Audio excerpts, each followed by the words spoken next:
Number 12, Janae Quinn. Number 15, Michelle Montero. Number 20, Aaliyah Vance. Number 23, Samantha Ward. Number 24, Catherine Novoa. Number 25, Donasia Peterson. Number 32, Nair Lucas.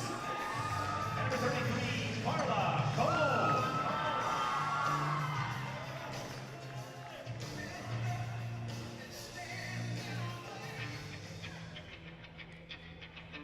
And now, starting lineups for the Mustangs and the Stings.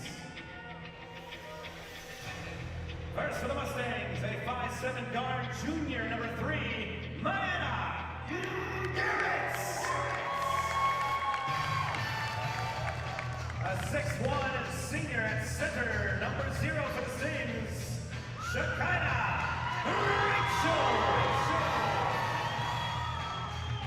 A 5'8" guard, senior, number 4 for the Mustangs, Khadijah Payne. A 5'5" guard, junior, number 2 for the Stings, Jay Scott. A 5'5" guard, junior for the Mustangs, number 12, Brianna Williams. And forward for the Stings, a 5'7" junior, number 5, Daria Whitley. A 5'9" guard, junior, number 15 for the Mustangs, Emmy James. 5'11" forward, junior for the Stings, number 21, Colleen Butler. And a 5'8" forward, junior for the Mustangs, number 42, Erica Simmons. The final game of the 2018-19 high school girls basketball season is the 9A state championship. It's Wekiva taking on Miami High to be crowned the champion of the state's largest classification. Wekiva 25-6, Miami High 26-5. This is familiar territory for the Stingrays. It's their 7th championship game appearance. Show you how each of the teams advanced to this championship game. Wekiva was a district runner-up, played the first 2 rounds of the postseason on the road, got past Sandalwood in the region finals, and then beat a solid club from Deerfield Beach yesterday, 52-39. Miami High dominated Lourdes in the region final and then forced 27 turnovers in a 43-32 win against Oak Ridge. Those are the finalists. A couple of players to watch as we start this 9A championship game for Wekiva. Maena Garrett, who can contribute in a number of ways. Yeah, it's on the defensive end where she really stands out. She also runs track. She plays flag football. What we see here is a great athlete who has led her team to a state championship game. For Miami High, this game all about redemption for Colleen Buckner. 5'11" junior had a chance to win the state championship a year ago with a layup against Spruce Creek. It did not go down in the closing seconds. She's thought about that for an entire year, and now she's back for another chance. Yeah, just 364 days roughly, that's all. She's had to think about that, and that motivation is key to watch here today. Will she be too anxious? I don't think so. She's a well-rounded player. It's going to let the game come to her, and this time, she doesn't want to think about it for a solid year. Take you through the starting lineups for both teams. 3 juniors, 2 seniors in the Wekiva lineup. Sadasia Payne coming off an outstanding game in the semifinals. Despite foul trouble, she had 21.7 rebounds and 5 steals. Briera Williams is another player to watch. She's got the ability to contribute with her long-range shooting. Tommy Butts is the head coach of Wekiva, now in his 7th season. He is a state champion as a player at Ely, an assistant coach at Dr. Phillips, and a head coach at Wekiva in 2014, hoping to take the Mustangs back to the top for the second time. The Miami High starting lineup, 3 juniors, 2 seniors, and it's a group that's got a lot of size. Buckner now plays on the wing at 5'11". You've got Cheyenne Daniels and Shekinah Rachel up front. They are 6'3" and 6'1", respectively.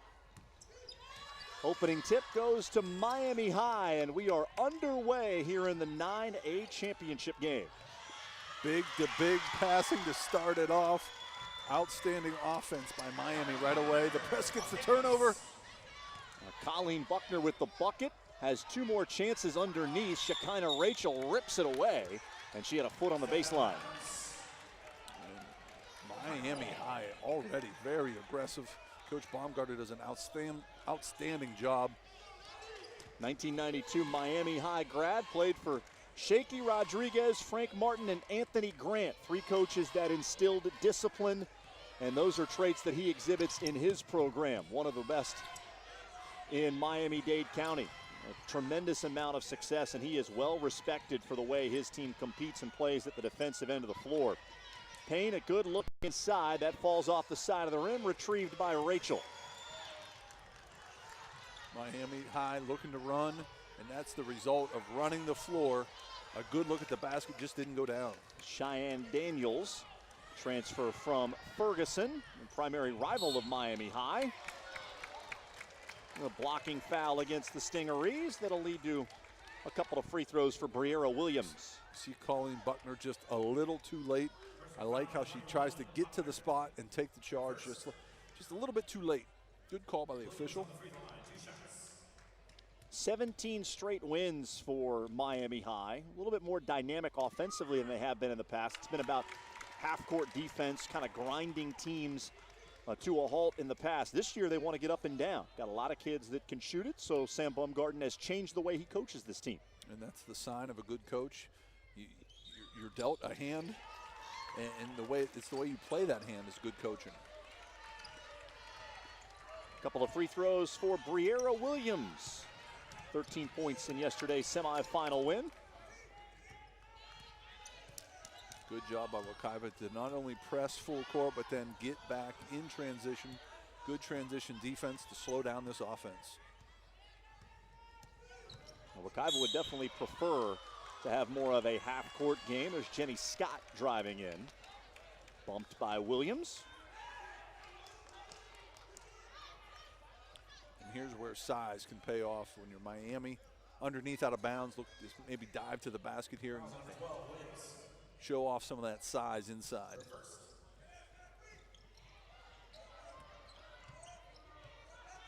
Rachel operating at the free throw line. In and out, but she pursues that rebound. And a reach-in foul. I think that's going to go on Sedasia Payne. Grabbing the arm of Rachel. The coach is already frustrated. I think they're maybe getting some ticky-tack fouls called against them. It helps, though, if you box out and don't give them second shot opportunities, and there's that inside presence by Miami High. Terrific seal by Cheyenne Daniels. And Sam Baumgarten told us yesterday that Daniels is maybe the biggest key to this team. He said when Cheyenne and Rachel are both playing, it's over. There's just not a team in the state that can hang with us in this classification. And there's times when the stars align and your best players play like your best players, and you feel like that. You feel like you can't be beaten. But there's some nights where one is on and the other's off, and you just hope others step up. Wekiva started the year 0-2. Williams off the mark with that 3. Losses to Montverde Academy and Winter Haven. They had a bunch of minor injuries during the year. Girls would miss a couple of games here, a couple of games there. Really didn't have their full starting lineup and get fully healthy until the start of the postseason, and that's when they've been playing their best basketball. And then really, the bottom line is that's all you want. No one wants to start the season 0-2, but if the end result is this, playing for a state title, you'll take it. Daniels off the backboard. Emmy James operating on the baseline. It'll be tough for Wekiva to score inside. They are significantly undersized when going up against the Stingrays front line. Yeah, not only are they mismatched inside, but then Miami with the ball pressure on the perimeter is going to give the Mustangs fits as well. Just not a lot of room to operate. Emmy James surveying the defense. Sadasia Payne not afraid to take it inside. And a foul as Myanna Garrett went up. And give Coach Butts and Wekiva a lot of credit. They know they're the underdog, but they're getting to the free throw line. And that's one way you can chip away when you are the underdog. Get the other team in foul trouble, get some easy looks at the basket from the free throw line.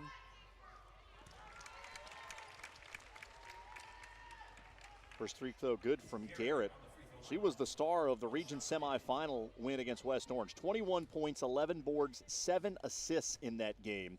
Wekiva lost the district final to West Orange. That meant playing the first 2 region games on the road, including a rematch against West Orange, a team they had lost to twice in the season. They came out on fire, beat West Orange 73-45, a 28-point win. 3 pops out for Briera Williams. High rebound there from Daniels. And Wekiva is not going to get a lot of second shot opportunities. You got to make every shot count, and just another foul on the perimeter by Wekiva. The Wekiva coaches palms to heaven, wondering what they need to do here to not get those fouls called against them. I would suggest falling back, not putting as much pressure on the perimeter. That's the second foul on Briera Williams. And for the moment, she is out there with 2. Denisha Bowles waiting at the table to come in. Rachel gets it to Daniels. Those 2 camping out in the lane. Rachel with the left hand flips it up and in. And you can tell the rapport that those 2 have. That's twice now they've shared the basketball. Big to big passing, inside passing. Good job by them. Early 3-point lead for Miami High, just past the midway point of the first quarter. Williams keeps getting deeper and deeper with her threes. They're on target. That one off the heel. Knocked out of bounds by Rachel.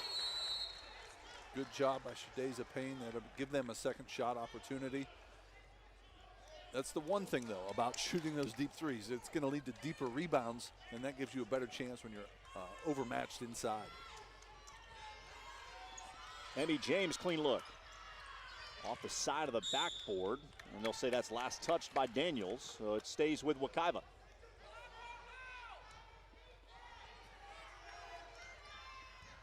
And this is the pace you want if you're Wekiva. You're down a basket over halfway through this first quarter. This is kind of the pace that you're going to want to have against Miami. Again, you're the underdog if you're Wekiva. Travel against Emmy James. Wekiva just looks uncomfortable against this Miami High defense. Well, there's nowhere to room. There's no room to work. Even if you do get by the perimeter, then you've got the bigs inside that are protecting the rim.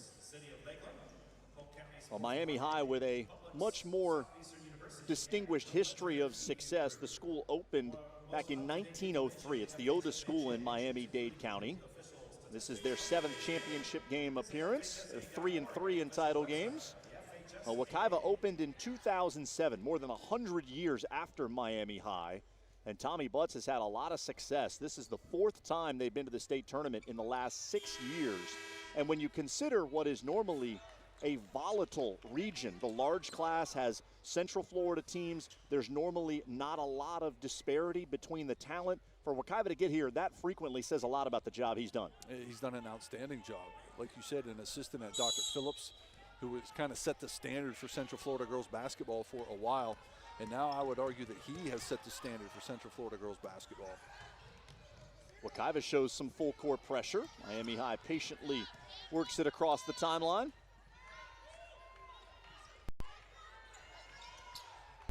Rachel finds Buckner down low. Interior passing. It's the best we've seen so far in this tournament. High to low, low to high. We've seen it all from Miami High. Sadasia Payne hanging in the lane. Buckner boards the miss. Stingrays like to get out in transition. Buckner all the way to the lane. Offensive foul. And that will be her second. Tough call here against Payne. Buckner. Frustration setting in, and she's going to have to come out and sit for a while. And this is what we've seen. And this is our third game today, and we've seen some of the better players in foul trouble. So Buckner sits, had foul trouble in yesterday's semifinal win as well. That means more minutes for Daniels and Rachel on the front line. Rachel showing her athleticism. Going tumbling into the courtside seats. There are no Miami High fans sitting in those seats. We don't have confirmation on this, but I will tell you that in yesterday's semifinal, a fan from Miami High had a full plate of nachos and tripped on the floor. Nacho cheese was everywhere. We had a 10 to 15 minute delay in the game. I am guessing that they lost their courtside seating privileges as a result of that spill.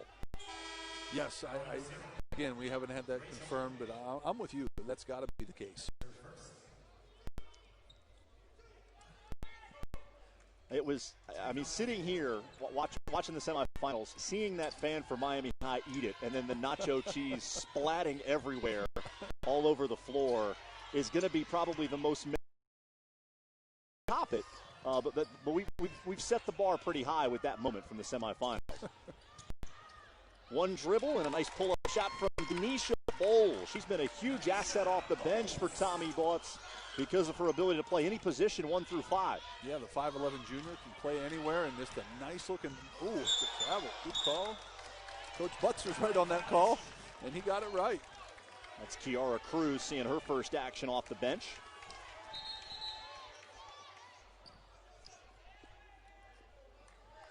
Now, you said Miami High opened in 1903. I'm going to quiz you now. Who was our president? 1903.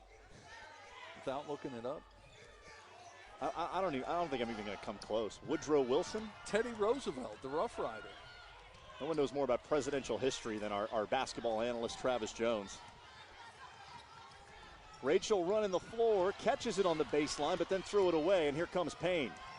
Fantastic athlete. She goes coast to coast. That hangs on the rim and falls off. Those are the ones you need if you're Wekiva. Again, if you're the underdog, you got to make those buckets in transition.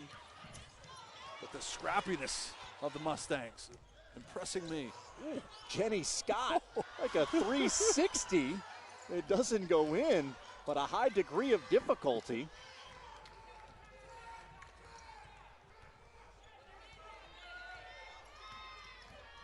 It feels like Miami High is ahead by much more than 3, and it's now 1 as Emmy James banks it in. And those are the shots you need. Those are the shots you need to make. And here the pressure. A pressing team normally doesn't like to be pressed, so I like what Wekiva is doing here, making them break your pressure too. Over the top to Jenny Scott. And that'll be a kick ball. Saw the athleticism there of Sadeja Payne, able to get her hands on that. And we have breaking news. There are fans courtside now. Maybe the Nacho Gate isn't what we think it is. I do not see the gentleman who had the spill yesterday among that small section of fans. There was definitely a much more emphasis put on the no food and drink in the courtside seats after that spill. I can't confirm that. Wekiva down a point in the final minute of the first quarter. Bowles feeling it from the wing. She knocks down a 3, and Wekiva's got the lead. And Bowles has half their points. Bowles just spotting up here. Catch and shoot. She's 2 for 2. Like I said, she's got half their points. And you said it, Coach Butts impressed with her way to play any position. Miami High trailing for the first time. And Sam Baumgarten will play a lot of bodies. That's the one thing that is different from what we've seen from other teams here at the state tournament. Looked like Daniels got hit from behind. And it's out of bounds to Wekiva with 14.3 to go. Yeah, if you look at that Miami High bench, it looks like they got about 20 players over there. And 9 players played 12 or more minutes yesterday in the semifinal. Payne to the middle of the floor. Off the heel with the jumper. Jenny Scott will not get a shot away before time expires. Great defense by Payne. Good start for Miami High, good close for Wekiva. 8 minutes down here at the 9A championship game. It is 10-8, Mustangs in front. Partners who help make the FHSA Girls Basketball Championships possible. Team IP, official merchandising company. Gatorade, fueling the future. Mainline Events, official photo company. Balfour, official supplier, championship rings. Spectrum, official cable partner. NFHS Network, the official online streaming partner. Max Preps, official scores and statistics of today's games. GoFan, official online ticket provider. And Wilson, provider of the official game ball for the 2019 FHSA Girls Basketball Championships. 2-point margin as we start the second quarter of the 9A championship game here on MySpectrumSports.com. Austin Lyon, Travis Jones, our entire Spectrum Sports team with you here from the RP Funding Center in Lakeland. Wekiva was a district runner-up. We mentioned that loss to West Orange in the district final. Only district runner-up to advance to a championship game. And when you lose in your district tournament, it means the path is a little bit more challenging in the regional playoffs. Yeah, I forget which Cone brother it was, but they had that same course one year, and he turned them into the Road Warriors, the famous wrestling tag team. He made them believing that they were Road Warriors, and that's what Coach Butts had to do too. They had to go on the road and win some games, including West Orange, who beat them in the district championship. Now, Tommy Butts told us yesterday that loss against West Orange in the district final refocused his team. Said they needed something to get themselves back on track, and losing and having that second chance, another opportunity to keep their season going after a loss, really changed the approach of this team. Oh, there's no better assistant coach than a loss, because that's what really gets the attention of your players is after a loss, especially when you're kind of feeling yourself and kind of feeling like you're maybe on the right path. A loss that gets you back on the right path is really important. James misses the pull-up jumper. Alexis Choice had that rebound. Trying to get it to Sadeja Payne. The possession arrow will favor Miami High. And we're going to see Maya Garrett come back in the game with 2 fouls. We've seen coaches handle foul trouble throughout today. Some of them handle it differently than others. But she's back in with just a small little rest. Meanwhile, Buckner with the 2 fouls for Miami High continues to sit. Yeah, that's the luxury Miami High has, having more bodies really to throw at you. But Miami High looks like they've been kind of put to sleep here a little bit. Miami High brings in more size with Carla Colon, 6-foot senior. Quinn driving on the baseline. Colon had a chance at the offensive rebound. Another held ball. And this time it'll go over to Wekiva. And Wekiva is just more energetic right now. They're scrappier than Miami High is. And that's the risk you run when you come into a game as the favorite like Miami High is. And with Wekiva, like we've been talking about, they really don't have much to lose if everyone thinks that you're going to lose. It was interesting talking to Sam Baumgarten yesterday. I asked him what he thought was going to be important after watching Wekiva play in the first semifinal. There's a steal and a foul committed by Emmy James. Great foul. That's a good foul. It might be a clear path foul in the NBA. Baumgarten told me he was especially concerned about rebounding. Now, Wekiva went up against a much bigger Deerfield Beach team. 2 players who are 6'3" and 6'4", out-rebounded them by 11. So even though his team had a size advantage, he just felt like there was such tenacity from the Wekiva players that he was going to have to convince his kids that rebounding had to be a priority. And we're seeing it. We're seeing it here today that size inside, right, you would think that would lead to better rebounding, and that's not always the case. Good seal from Cologne. Push in the back against Denisha Bowles. That's going to be the 6th team foul on Wekiva, so Miami High will be in the bonus for the remainder of the half. Team 6. Rachel comes back as Cheyenne Daniels will sit.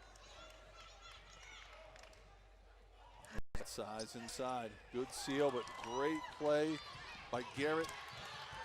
Rachel ends up knocking that out of bounds, so it'll stay with Wekiva despite the errant pass. Sometimes you make life too difficult on yourself, and that's kind of what Miami High is doing right now. They have people wide open underneath the basket, but aren't choosing to find them. Jacqueline Butler in for the first time for Wekiva. Bowles out there with the 2 fouls. We haven't seen a ton of great shot making so far from either team, but especially for Wekiva, it seems like all 5 they put out there have the ability to handle the ball and acquit themselves against the Miami zone. And that's a luxury that Coach Butts has. He's got good athletes out there that can create space, can defend. And sometimes you may not be the best basketball team, but you've got a bunch of athletes that can get you here to the state championship. Cologne, good D. Turnaround, Jacqueline Butler played it well. Garrett, yet to hit a field goal in the game. Haven't seen any scoring so far more than 2 minutes into the second quarter. And Wekiva they shot those deep threes early in the game. I think Coach Butts may have had a talk with them at the quarter break and let them know that that blue line isn't going to be our savior.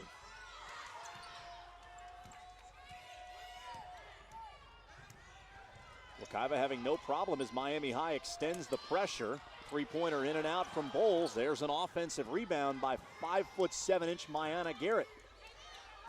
And Garrett is just the best athlete on the floor right now. Nice stop in the lane by Bowles. And Wekiva's got a 4-point lead. Bowles went from having half their points to now over half their points. 7 of the 12 to Bowles. And they say you're just a history teacher. Oh, I'm great at arithmetic. Long skip pass goes out of bounds. You can see the frustration mounting at the offensive end for Miami High. They would prefer to get the game going up and down. They don't want to play against this half-court defense. Yes, kind of slop it up a little bit if you're Wekiva, and that's what they've done. They've kind of made it a messy game. A lot of fouls, a lot of dead balls, a lot of jump balls, and that really takes the wind out of your sails if you're a team that's used to running up and down. When I had some of my better teams, we were known for our full court press, we were known for our fast breaks, and that was always my biggest fear, that a team would just muck it up so much, the game, that they would foul a lot, hold a lot of subs, a lot of dead ball situations, because then my guys would lose their energy.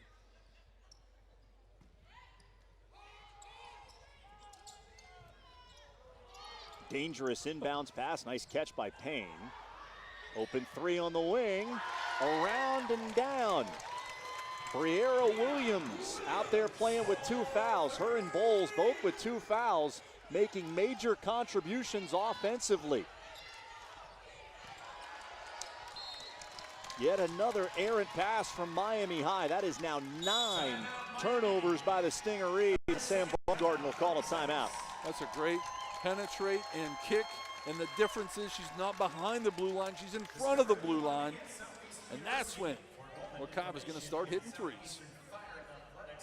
Good timeout by Coach Baumgarten. You might need to go a little fire and brimstone here, trying to motivate these girls. There's not a lot of energy, not a lot of emotion for the Stingrays. They're wondering what's going on here. We came on the air talking about Maiana Garrett. She was the leading scorer, but it is a balanced attack for Wekiva. 5 players between 7.9 and 12.1 points per game. And again, that's a sign of great coaching, a good team effort. That's something that not all teams have, not a lot of teams have, is a team that shares the wealth like that, a team that spreads it around so much. And that leads to a special season. No, this 2-2-1 that Miami High ran in yesterday's semifinal, really effective against Oak Ridge.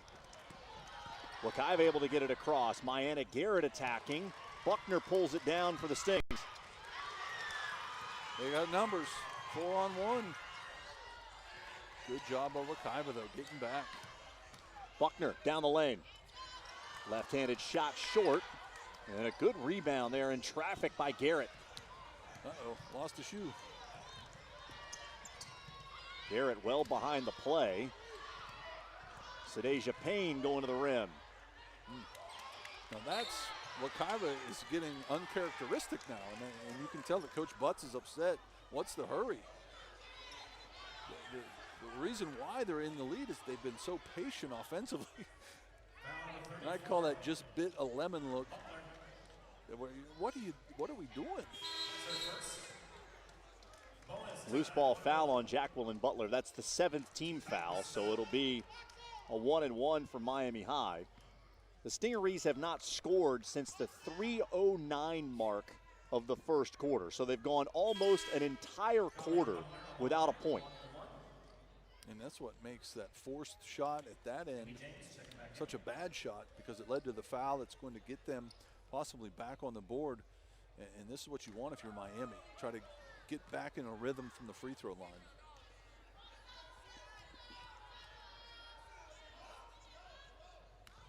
Buckner drops in the free throw. That ends a 12-0 Wekiva run. And this allows them to set up their press too. Some teams, a lot of teams lately have been going off of a missed shot, but if she makes this, they can definitely set up their press.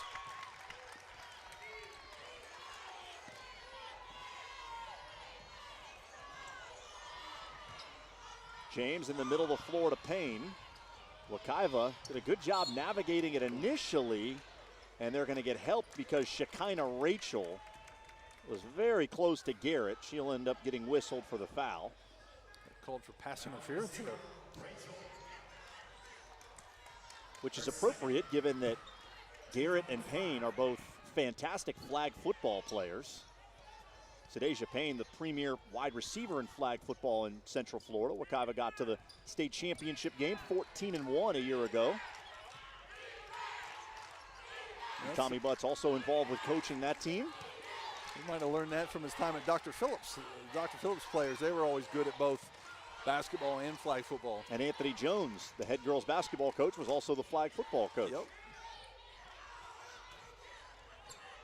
Nice low crossover there by Bowles. Garrett wisely kicks it out. Emmy James over the top of Rachel, couldn't get it to go. I know she missed that shot, but that's good basketball by Wekiva.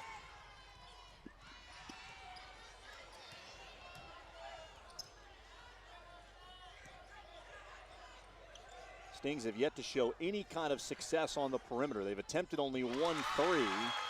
That shot deadens on the rim and falls in for Shekinah Rachel. And I expected to see more of that from Miami High. Expose that middle of the court. Terrific pass. Payne drops it off to Williams. Good job by Sadia Payne to get to the back, get to the paint, looking for the assist the entire way.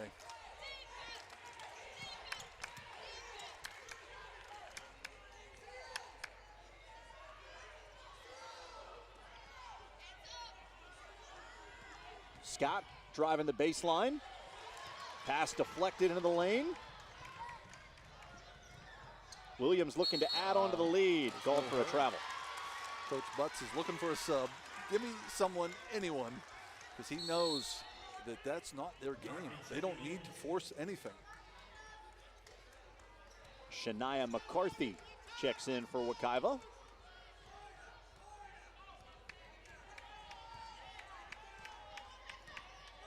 This has really slowed Miami High down too. They're really not running like we thought they would.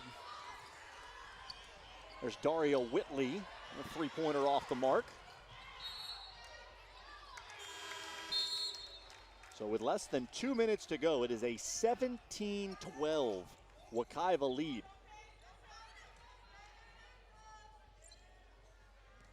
And once you break the pressure, if you're Wekiva, I would expect all kinds of patience from them. Go into this half, but you got to break the pressure first.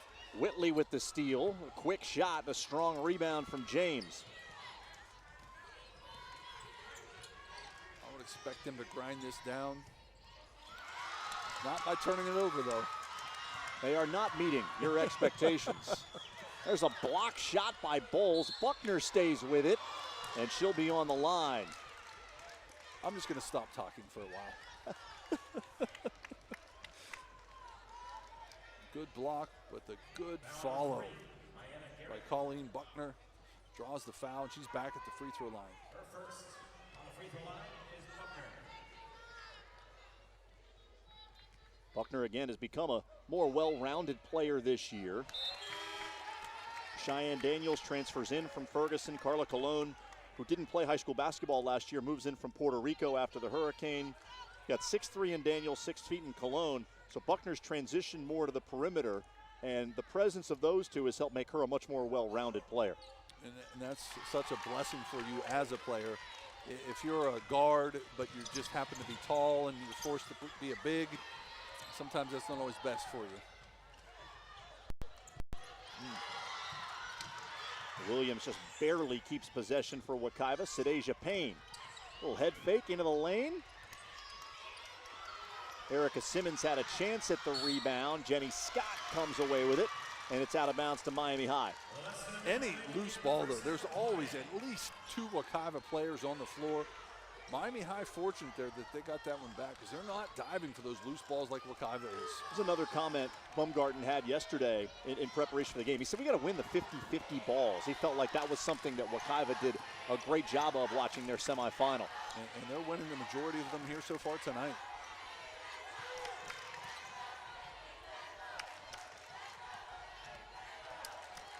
Scott can't get anywhere out high against Williams. Buckner came over to screen, shot blocked by Garrett. What an athlete. Garrett with the assist too? No. Rachel the last to touch it, so Wekiva still has a chance for potentially the last shot of the half with 22.8 to go.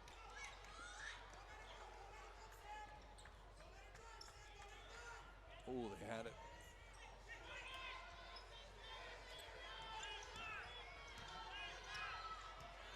James sizing up. Oh, great pass inside, around and out for Garrett.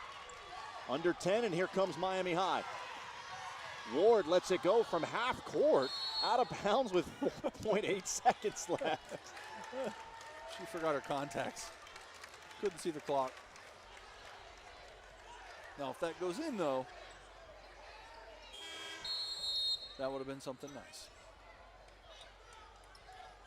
Cologne checks back in for Buckner. Smart move there by Baumgarten. Don't want her to pick up a third foul. Uh-oh. James rolls it in, and then she's the first one to touch it. Coach Butts says, give me someone. Give me anybody. We're going to make a sub here.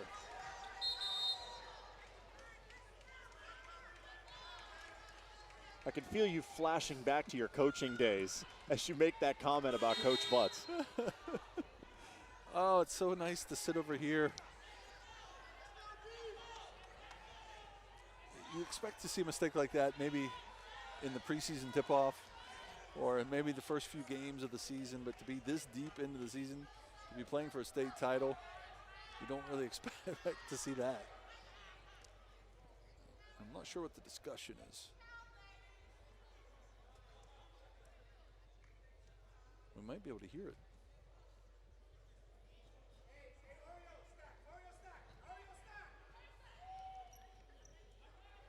It looks like as simple as it looked.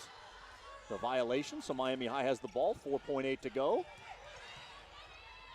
Fadeaway 3 off the side of the rim for Jenny Scott. What an end to the half. It was not a work of art from either of those teams, but Wekiva will certainly take it. Mustangs head to the locker room leading 17-13 at halftime of the 9A championship game. Travis and I will come back just before the start of the third quarter here on MySpectrumSports.com.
Winding down the final minute of halftime here at the RP Funding Center in Lakeland.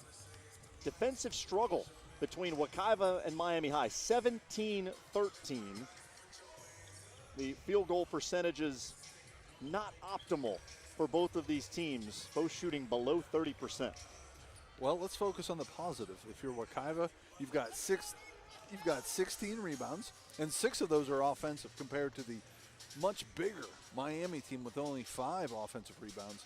And if you're Miami High, you know that you're not going to turn the ball over 10 times again this half, or at least that's what you're going to sell to your team, that we're not going to do that again. So pushing forward, let's try to turn this second half into something that's more Miami High relatable. Miami High with 10 of their 13 points in the paint. How do they create more opportunities for their bigs where they do have an advantage?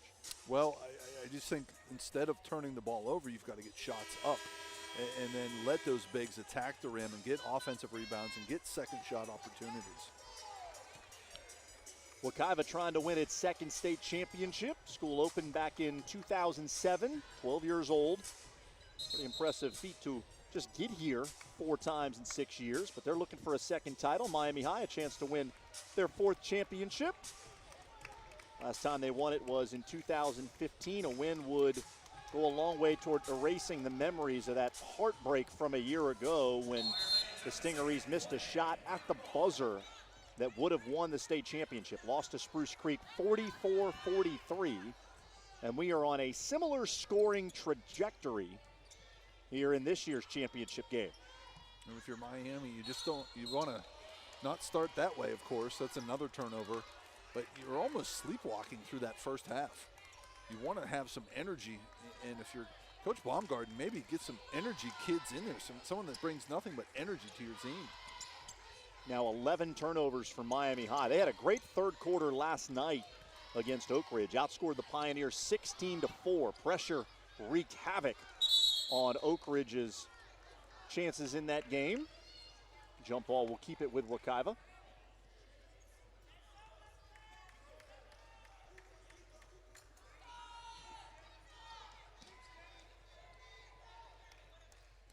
Miami's just going to go with an odd front zone here. And if you're Wekiva, you want to look inside. You want to look high and low inside. Yeah, there was a kick ball there. No one saw it.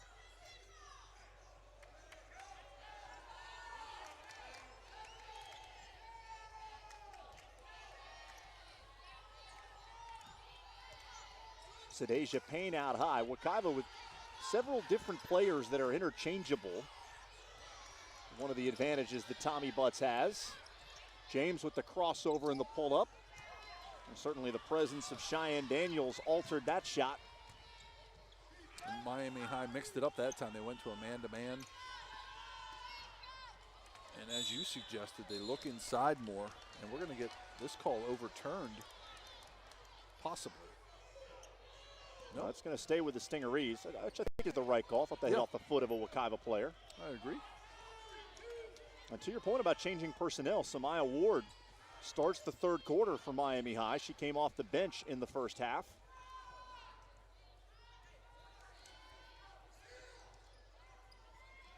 And that's, we talk about energy and bringing energy to your team. That's not even a skill. I mean, you don't need any skill to do that, but there's players that I used to have on my team that were just sheer energy people. You'd put them out there when you're walk-throughing a game like this. Jenny Scott was being face guarded there by Mayana Garrett. Possession just stagnant for Miami High. No movement at all. Sam Baumgarten calls an early timeout here in the third quarter. Both of these programs put a premium on defense, especially Miami High, giving up just 31.6 points per game. And in 13 of their 31 games, they've given up 25 or less. How about the 11 games where they gave up 6? Wow. 6 games where they gave up 11. Okay, I had that backwards. Okay, now we're getting somewhere. But it's still pretty bad, actually. And you see they held Oak Ridge to a season low 32 yesterday, and that was Miami High gave up some points late in that game when they had some substitutes out there. Otherwise, they would have held yet another opponent under 30. And it's not just that they're beating up on subpar teams. You look at what they did in regionals. Everglades 31, Miramar 38, Lords 33, Oak Ridge 32. No one has gotten above 40 since the start of regional play, and that's when you're playing the best team. Exactly. I mean, the regular season can kind of disguise what you are as a team, but when the playoffs hit, that's when the true team comes out, and obviously the true team of Miami is a defensive juggernaut, and I don't think they're going to give up 40 points tonight either. The problem is, on this pace, they're not going to score 40 either. Ward with the steal. Miami High's pressure forces a turnover. Sadeja Payne takes a whack at the ball. Be her second foul.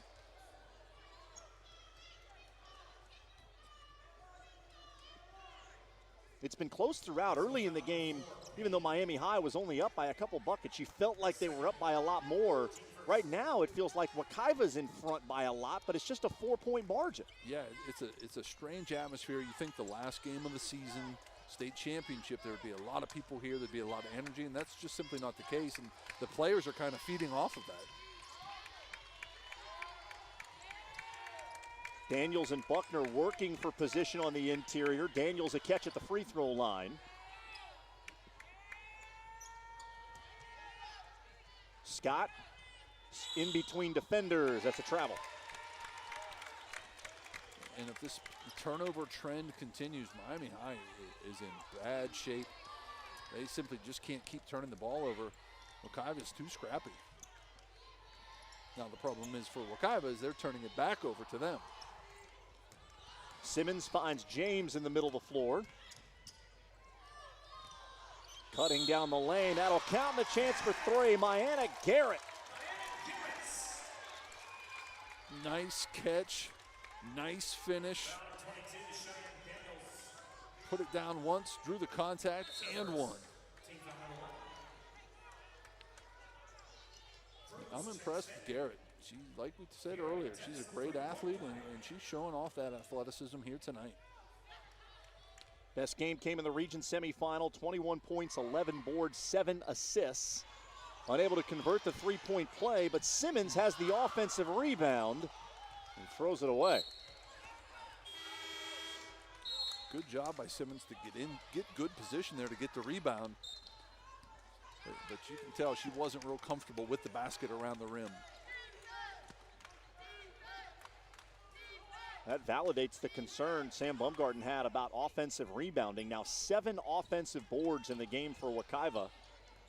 Miami High with just 5. From the corner, shot rejected. Kiara Cruz thought she had enough room to get a 3 off, and Garrett came flying in. We got number 3 taking a 3, and number 3 swatting that 3 into the stands. Myanna Garrett showing everything she's got here tonight. Some low D1 interest so far for Garrett. Southern Miss among the schools that are pursuing her. Certainly showing well for herself here at the state tournament. Scott in the corner. Here's Daria Whitley down the lane. That falls off. The offensive struggles continue. Payne comes out of there with it for Wekiva. Up ahead, James. Slick ball handling. Shekinah Rachel went up and over Alexis Choice. Landed hard on the floor, and she has yet to get up. Yeah, we heard a thump. I hope that's not her head hitting the floor. I think it was her elbow, maybe. Rachel's up and trying to walk it off.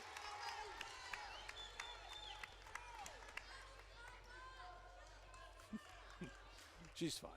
No one ever wants to go out. No. Especially with 13 minutes left in the entire season for everybody.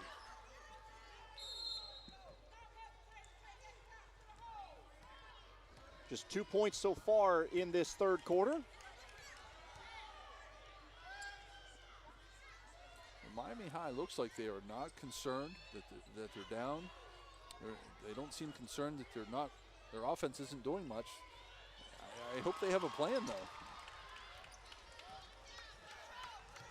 Another half-court turnover, unforced for Miami High.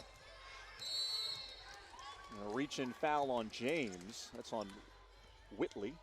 Personal foul number 5, Whitley. It's almost as if it's too mechanical. It's like too robotic down at the offensive end. They're trying so hard to find the perfect set, the perfect play. Players just don't know what to do down there is what it looks like to me. Yeah, you said it. It's not the Miami High teams we're used to seeing down here. That's for sure. Contested 3. Briera Williams off the back rim. Great hustle from Payne. Out of bounds to Miami High. And that's what Payne has given you since the jump ball. That hustle, those plays. I thought she scrapped and got it knocked off the other team, but again, still, she's getting her fingerprints on that basketball a lot.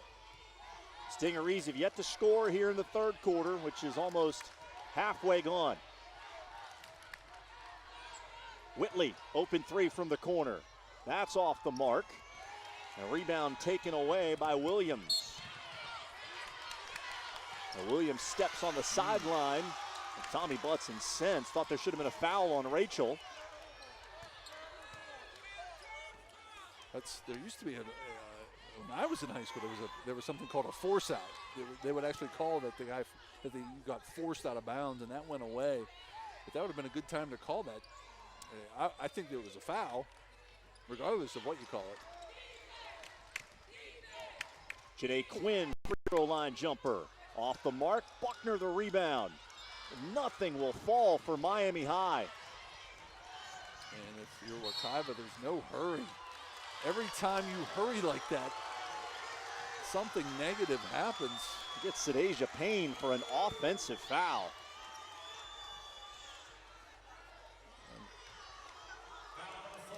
And Coach Butts is frustrated, whether it's the officiating or not. He knows that they're wasting a lot of possessions. Teams exchanging turnovers and missed shots here in the third quarter. Miami High looking for championship number 4. It would be the second for Wekiva. Buckner trying to get on track in heavy traffic, and another strong rebound by Garrett. Miami High can just simply not connect at that end. Cruz attacking in transition, try to force the issue. Great defense played by Emmy James. It will stay with Miami High. Yeah, Emmy James did an outstanding job of raking down on the basketball, but unfortunately for her, she was standing out of bounds when the ball hit her.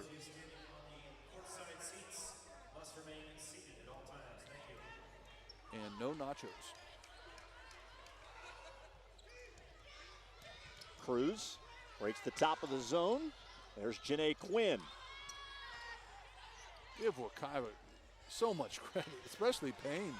She's down there scrapping, only 5'8", and she's got a lot of rebounds. James, offensive foul. And that got the jacket off for Coach Butts. There's certain plays where the coach has to take off the jacket, and this is one of them. Yeah, I guess she kind of gave her the shimmy there. I understand that call a lot more than the offensive foul on Payne on the previous possession. You can see an extension. It was pretty clear in an open area. So it stays a 6-point margin, 19-13. Still just 2 points scored in this quarter. And watching inside, you've got Rachel and Choice really mixing it up inside. Aggressive drive there. Rachel caught at the free throw line and had no hesitation.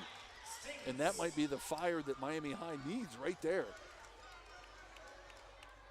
Earlier on, I thought there was going to be a foul called on Rachel for pushing off. They let it go, and then to the rip through and get to the rim, left-handed.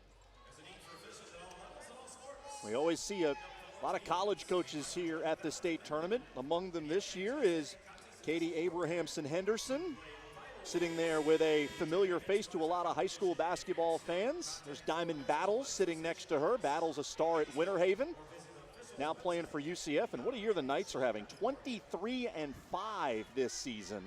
They will be at Houston on Monday in their regular season finale. Look at the NCAA tournament projections. A lot of people think the Knights have already locked up an at-large bid to the NCAA tournament, and maybe the men did as well with their win against Houston. Great time to be a basketball fan at UCF. Yeah, it's a great time to be a sports fan for UCF. They've done an outstanding job. When I moved here in '95, UCF was kind of a joke athletically, and they've really picked it up. Deflection handled by Sadeja Payne. There's Choice inside. It's a bit like a rugby scrum there for a moment. The ball just kind of popped out to Choice. Hey, you'll take any chance for offense if you're either one of these teams. You don't care how you're going to get offense. If it comes from free throws, a rugby scrum, whatever it takes. Wekiva getting some solid contributions from their bench. May not show up in the stat sheet, but you have players like Choice, Shania McCarthy, Jacqueline Butler came in. And even though they're not scoring, they're doing a good job on defense. They're not hurting Wekiva on offense. And that's all you can ask for from your bench, from a team that's not real deep, is to have your subs come in and do the little things. Play post defense. Box out so that bigger girls aren't getting offensive rebounds. Choice splits the pair, makes it 20-15, and Choice will sit. Here comes Jacqueline Butler back in. And if I'm Miami High, go right back to Shekinah Rachel inside. Let her go to work. Bowles plays defense on Rachel.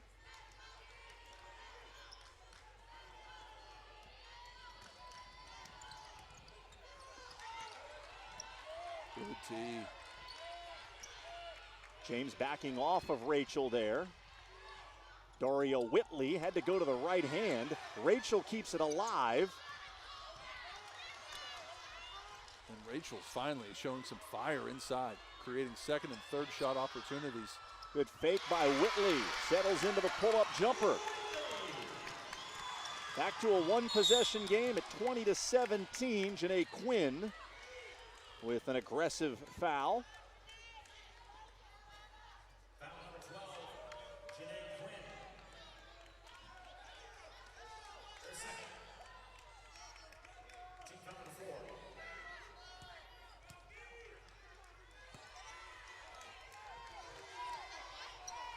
Payne caught it on her way to the basket and able to finish. Good job by Payne. I am so impressed with her on the defensive end. Any offense you get from her is a bonus plan. First basket of the game for Sadeja Payne after her 21-point effort in the semifinals. Whitley thinking about it. Buckner setting up Quinn for the baseline drive. Emmy James perfectly positioned. Another Miami High turnover. You talked about how they really were upset how they lost last year at the last second. They had a chance to win it and had to think about it all year. It's going to be another heartbreaking loss if they can't win this one because of all of these turnovers. 15 of them now for Miami High. There's a time in the game where they had more turnovers than points, but they've scored a couple of buckets, so we've eclipsed that. Still just not the offensive effort that Sam Baumgarten thought he was going to get from his team. Quinn, no. Whitley unchallenged right underneath the bucket for the layup. And now we're seeing a little bit of energy. Even the fans, a little bit of energy for Miami High.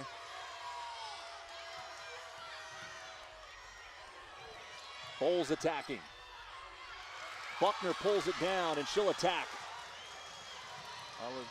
We need a timeout if you're Coach Butts. This is a run in a game that hasn't had a lot of runs. Under 10 seconds to go. Wekiva's going to have to hustle just to get a shot away. Garrett with one, got it off, and it's rejected by Rachel.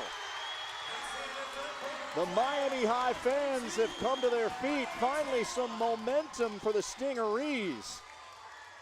A late burst draws them to within one. And it all starts with Rachel on offense, and here we see on defense, a souvenir for the fans.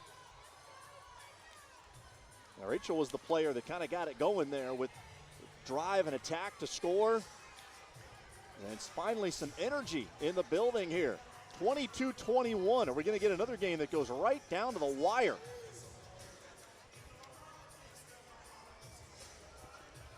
Wekiva, as Travis mentioned earlier, has started to carry the banner for Orange County's success with how often they've been here. Lake Highland, 5A runner-up this year. They've obviously had a sustained run of success among private schools. Jones with a state title a couple of years ago. We've seen Colonial here as well. You mentioned Dr. Phillips. Edgewater had their time, but really consistently go back to 2014, starting with that 7A championship from Wekiva. They've been the program that has had the most success in the postseason. Yeah, and it's almost like an expansion team in the NBA coming in and kind of dominating, which is so rare because they're such a new school. They kind of broke off from the Apopka district and West Orange district, and you really don't know who you're going to get. And they've been getting some good players, and obviously Coach Butts has done an outstanding job of getting them down here to Lakeland. Final 8 minutes of the girls' high school basketball season, 22-21. Wekiva by a point as we start the fourth. And now is where you really need to stop if you're Wekiva. Somehow, some way, you've got to get a stop. Buckner grabbed by Butler. Second foul on Butler. Each team has committed 4 team fouls.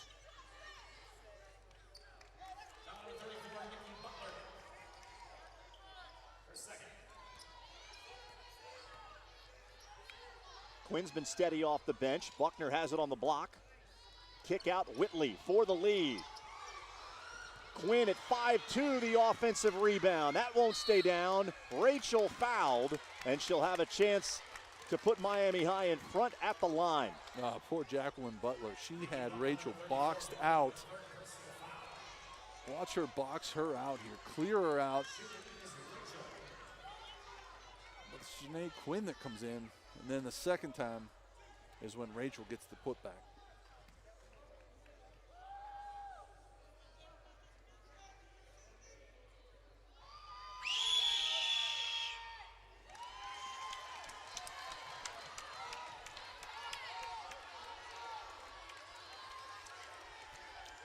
So here, if you're Miami High, you want a make here. It's so much easier to set up your press after a make. That second free throw ties the game at 22.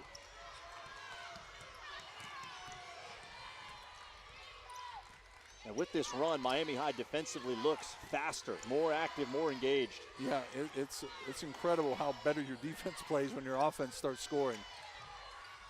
Underneath, there's Butler, fouled on the way up. Good job by Mayana Garrett to get her the ball. And Jacqueline Butler has come in and has given Wekiva some great minutes. Butler averages 2.5 points per game. She only played 1 minute in the semifinals against Deerfield Beach. But one of the players who's come in off Tommy Butt's bench and been a steadying force. And here comes your defensive stopper, Payne, back in the game.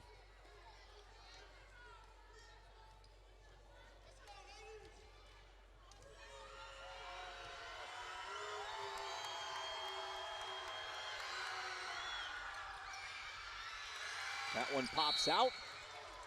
Ooh. They'll say it stays with Wekiva. I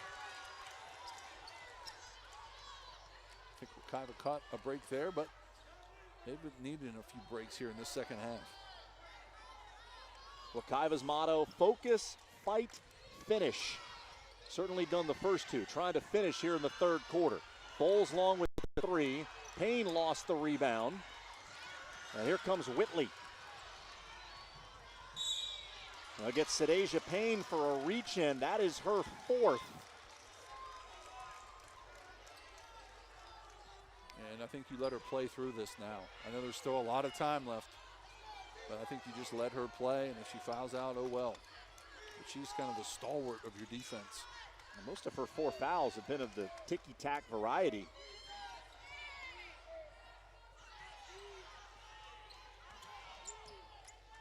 Quinn, nothing there off the screen.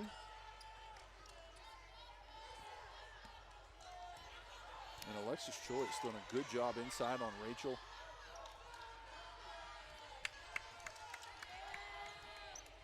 And this is kind of what we're used to seeing with Miami.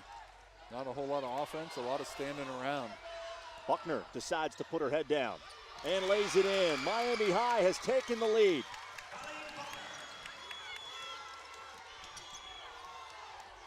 Buckner now with 11 to lead all scorers. Good job by Wekiva breaking the press through the middle. Payne's jumper drops in. And that's why you need her on the floor too. She's that steadying influence, not just like on defense like we've talked about. She's the one that can knock down that jumper when needed. Second bucket for Sadeja Payne, under 6 minutes to go.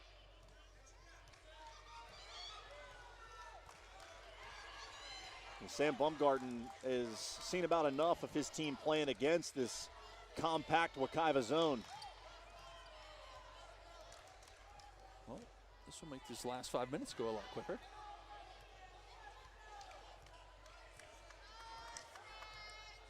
Wekiva sticking to their guns. A lot of times you'll see a coach get impatient and maybe change up their defense against this. Out a little bit higher. Buckner comes up to screen.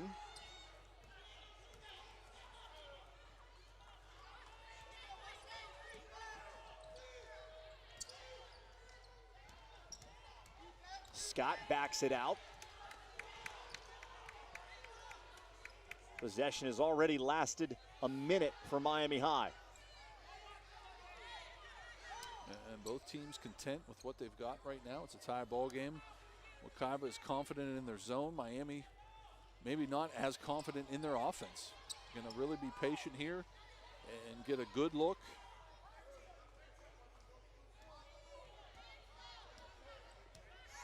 Stingrays will try a different set. Daria Whitley passed up an open three. Rachel inside Buckner. And that's what we saw really the first possession of the game, and I thought we would see a lot more of it, would be Rachel to Buckner.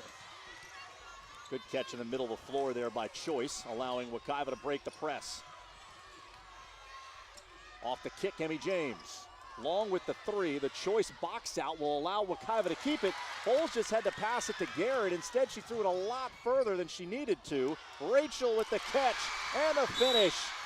Timeout, Wekiva, Miami High with all the momentum and a 4-point lead. And this is what they have needed. They've needed a little spurt to get the fans into it, get the bench into it. And Rachel has been the difference here tonight.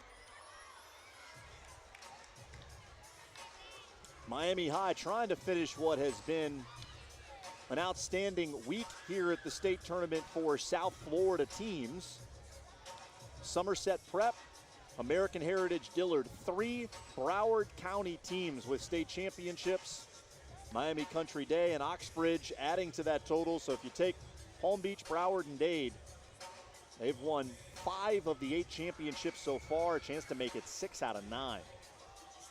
And that's old school. That's how it used to be all the time down here. Back when there were only 6 classifications, it just seemed like Miami dominated everything. Whether it was boys, girls, didn't matter. The 2A private schools, the 6A Miami Highs of the world, the Dillards. It just seemed like South Florida just kind of dominated everything.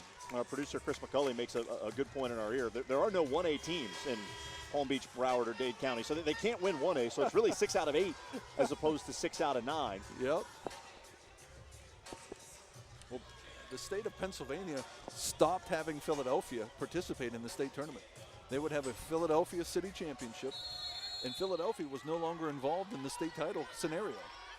So if you won the city championship in Philadelphia, you were basically the state champion? Is that the deal? Well, that was more, you had more pride in winning the Philly City title than winning the state championship at Hershey Park Arena. Luckily, we're not quite there yet with the Big Five in Philadelphia in the NCAA tournament. Yeah. Nice pull up there. Sweet looking jumper from Emmy James.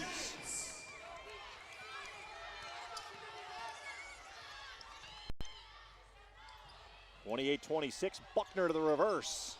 Not much on that left-handed attempt. Bowles the rebound for Wekiva. So that's a great timeout by Coach Butts. You get a score, you get a stop, and you can get right back in it here. Payne attacking.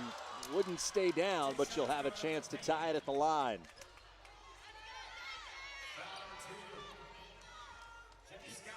Here we see Payne creating her own shot. Hesitation dribble, drives baseline. A guy named Michael Jordan used to do that move.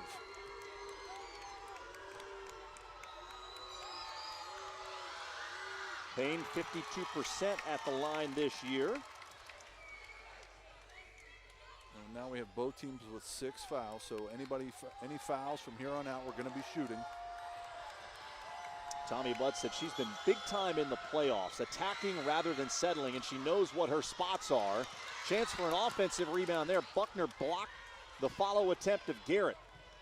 So Miami High stays in front. 1-point lead for the Stings as we approach 3 minutes remaining. And I would not have anyone shoot for Miami High unless their last name was Rachel or Buckner. I would create and try to find those two. Wekiva extending their defense. Scott with the handoff to Quinn. Left-handed drive, had a wide open layup, missed it. Out of bounds to the Mustangs. So Rachel and Butler, neither one even touched the ball in that possession, let alone shot it.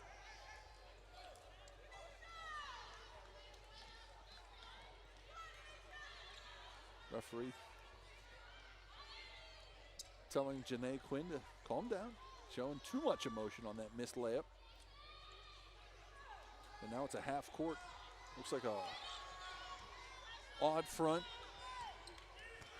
trapping half court defense by Miami, mixing it up here with the 2.5 to play.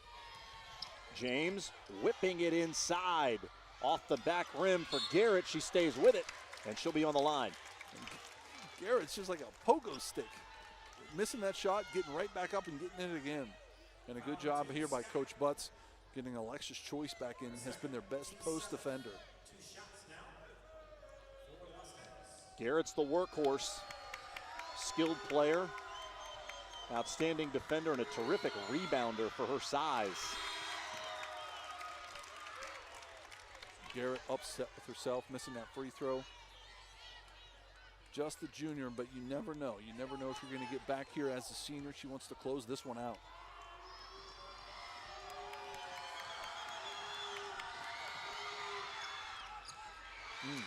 Missed on both. Buckner pulls it down for Miami High and escapes.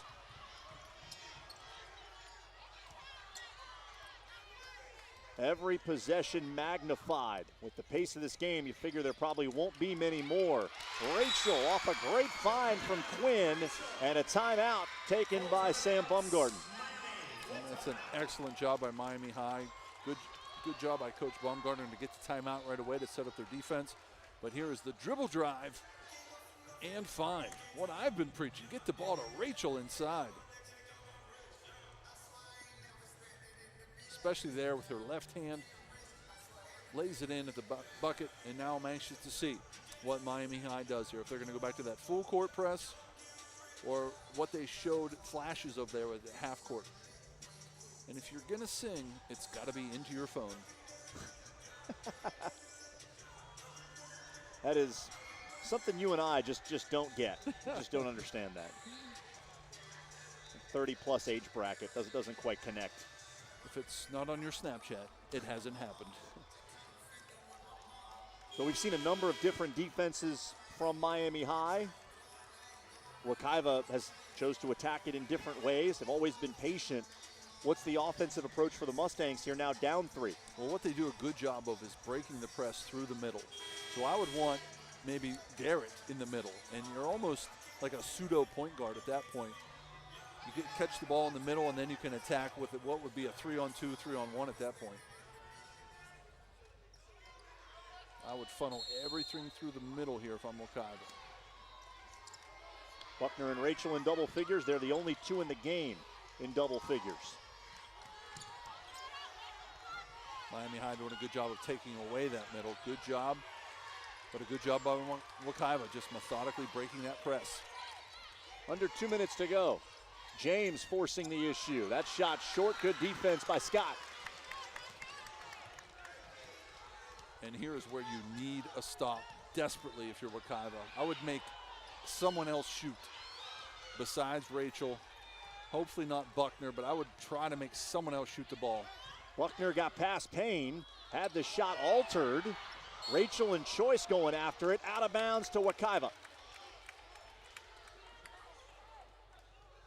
And we've got another player down. That's Scott.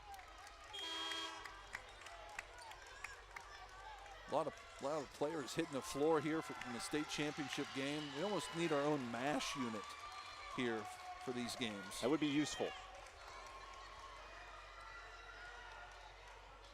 Well, a big possession for Wekiva, trailing by 3 with 94 seconds remaining in this 9A championship game. Seen an overtime game and a 3-point margin in the 7A title game. Great action today. Payne stepping through a trap, around and out.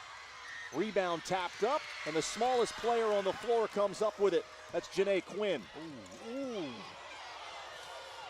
And they had a carry and a travel all at the same time. Scott, kick to Whitley, who smartly pushes it back out. And here's where I would extend the game if I were Wekiva. Out of bounds to the Mustangs with a minute to go. Jenny Scott thought she had a step. And that's another possession for the Stingrays without getting the ball inside to Rachel or Buckner.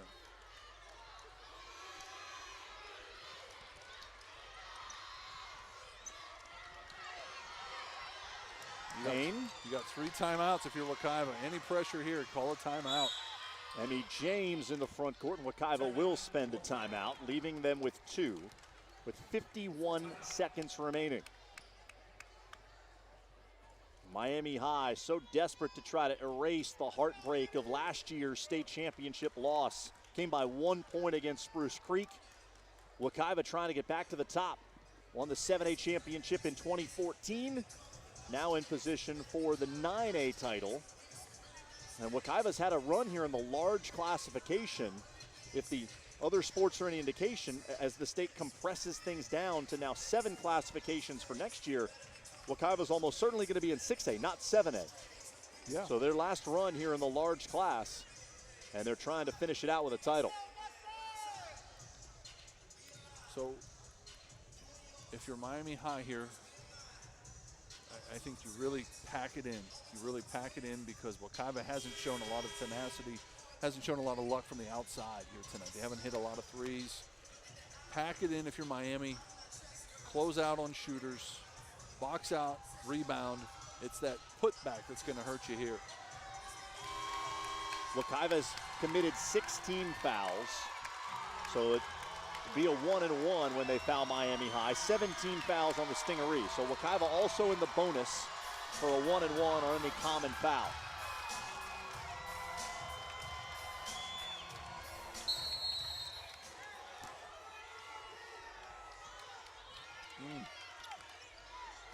Bowles has it for the Mustangs, attacking on Rachel. Here comes Payne. Nice head fake. Puts it in. Timeout Mustangs, 41 seconds to go, and the margin is 1. Excellent job, and you knew it had to be Payne down the stretch here. She's done so much for this team at both ends, and you knew she was the one that was going to step up here. And it's the same move. I mean, she just rip throughs and goes from her right. Good jump stop, like you said, and doesn't fear Rachel inside. Goes up after her. Good timeout by Coach Butts. So now 41 seconds to go. Let's kind of go inside both huddles, starting with Wekiva. What do you expect to see from them defensively? I would see some, maybe not a full court press, maybe a little bit of full court pressure here. And I would try to foul a lot of these guards that haven't scored really at all tonight. Guards that haven't had to prove themselves at all. I would look to foul them if you don't get any type of trap in the full or half court setting. And then if you're Miami High, you just want to break this pressure first. You only have 1 timeout left, so you really want to kind of try to save that if you can.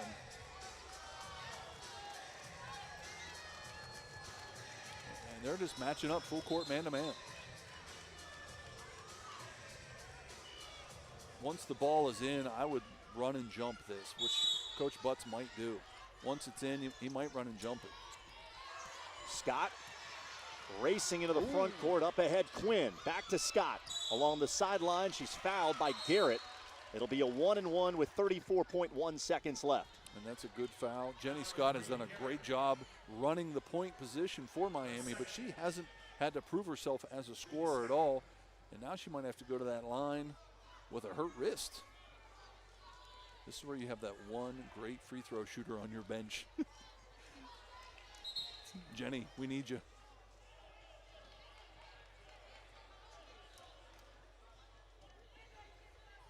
Scott still on the floor. She is in a lot of pain. Yeah, she bent that wrist back. It's not a cheap foul. It's not a dirty foul at all. It's just, it's a foul that you meant to give, but there was no cheap shot there by any means. So Sam Baumgarten will get to pick someone to come off the bench to shoot these free throws, and it's going to be Kiara Cruz. Cruz 2 for 3 at the line in yesterday's semifinal win against Oak Ridge. She's been sitting over there for a while. Yeah. And now comes in for a 1-and-1. I don't think she's been in the second half.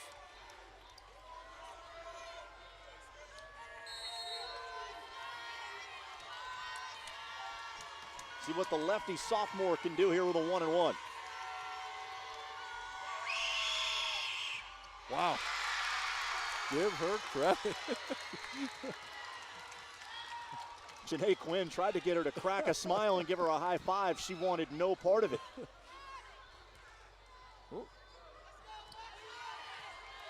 One more for Cruz. What a moment for her. It's both. Timeout, Stingrays. It's like that scene in the Hoosiers when they got to bring Ollie in to shoot the free throws.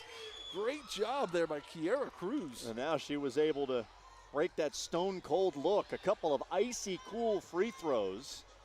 She'll sit, and Ward will come in off the bench as a defensive replacement. And that's the last of Miami High's timeouts. Wekiva's in good shape. You're down one shot. Now you haven't hit many threes tonight, so you might not want to hit a three. You might want to, like we talked about earlier, drive to the rim, score, timeout, set up your press, and go from there. Wekiva 2 for 13 as a team from three-point range. Bowles 1 for 3. Briera Williams 1 for 7. They're the only players that have hit a three. But the Mustangs still with a timeout. And again, it would be a 1-and-1 on any common foul from Miami High.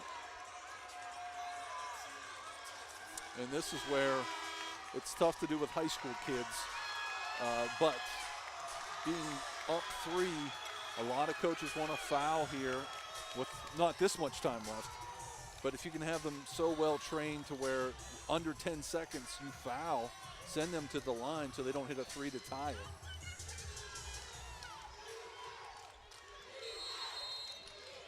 Up initially, now they'll drop back. And they're going to go 1-2-2, half-court trap. James finds Bowles. She can shoot it. Couple of bodies around her. Skip. Williams for the tie. It's long. Bowles the rebound. Under 20 seconds to go. Emmy James passed on a shot. Bowles can't get it away. Here's the kick. Briera Williams again. Tie game with under 10 to go. Miami High does not have a timeout. Quinn across the midcourt line lost it. 2.1 seconds and Wekiva will have the ball.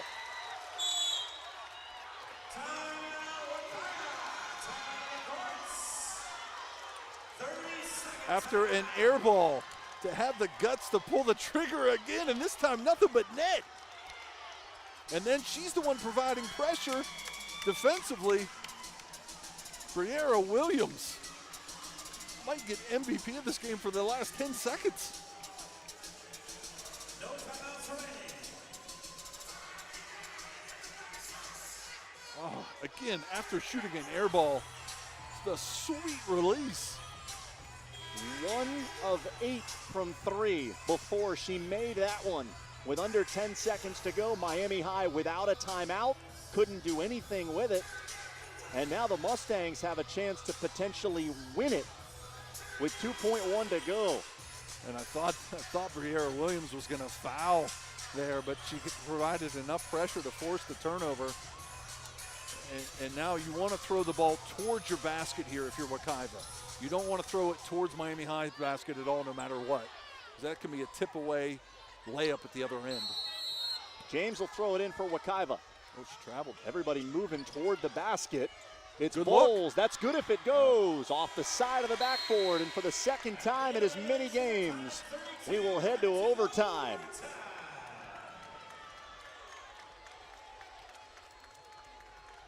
Well, I got to get home, though, so good call. A frenetic finish. Briera Williams with a 3 in the closing seconds ties it at 32. And we will play 4 more minutes here in Lakeland. Yeah, the assistant coach for Miami High is right. He's telling her that the girl traveled. The girl taking it out of bounds took about 4 steps. But it's overtime. Now, we've seen overtime before in this large class. It seems like no matter the teams, this large classification always delivers drama.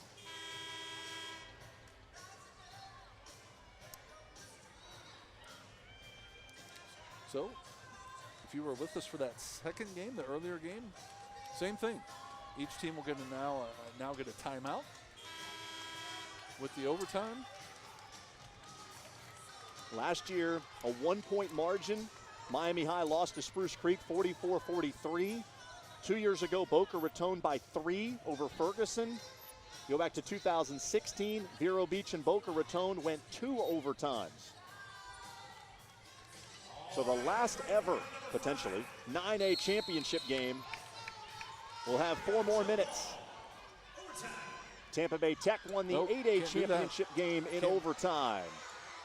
The person who jumps can't catch it in the middle. Apparently they can. Yes.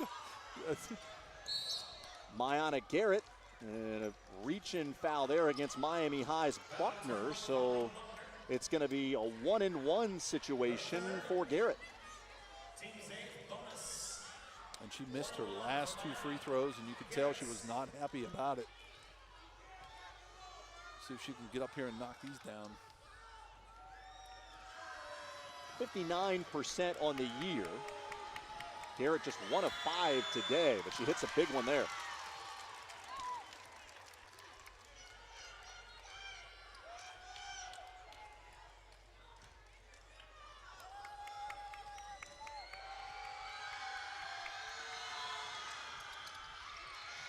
Rachel boards the miss.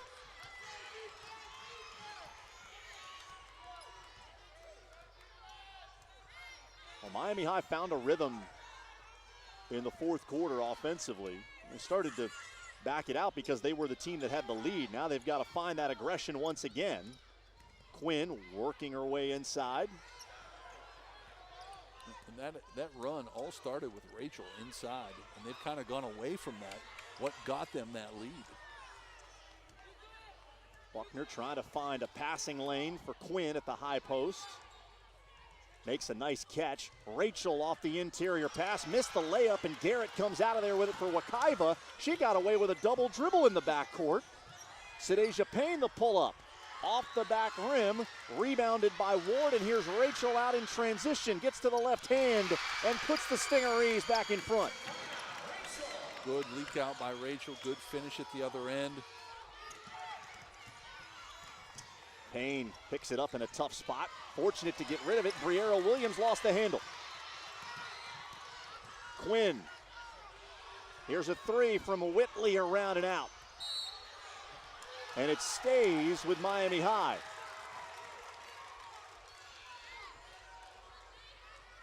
And give credit to Janae Quinn.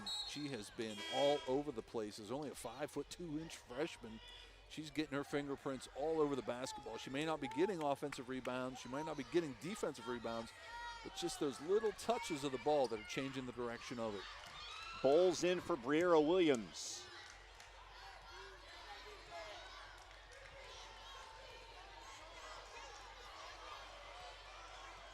Miami High with the lead, able to be patient offensively. Coming up on the midway point of the overtime.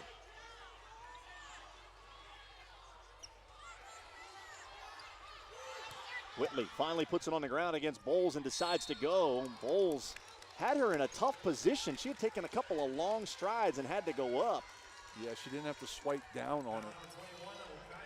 If she just keeps her hands up here instead of swiping down with that left hand, you're right. I mean, she had her in a tough spot. So 2 free throws for Whitley.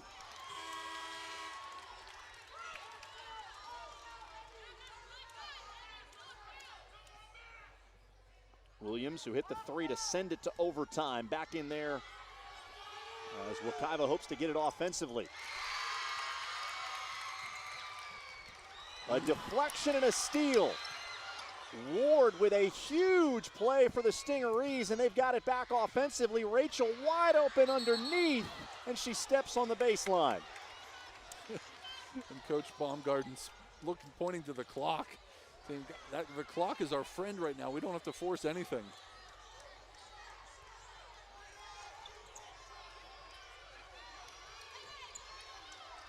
And here's where Wekiva's done a good job of funneling this press breaker through the middle, and it's open again. They just get it across the timeline with a second to spare. And Wekiva's going to keep it. Briera Williams alertly throws it off Rachel. That was almost a comedy of errors to get the ball just across half court and keep possession. It seems like a lot of nerves right now for Wekiva.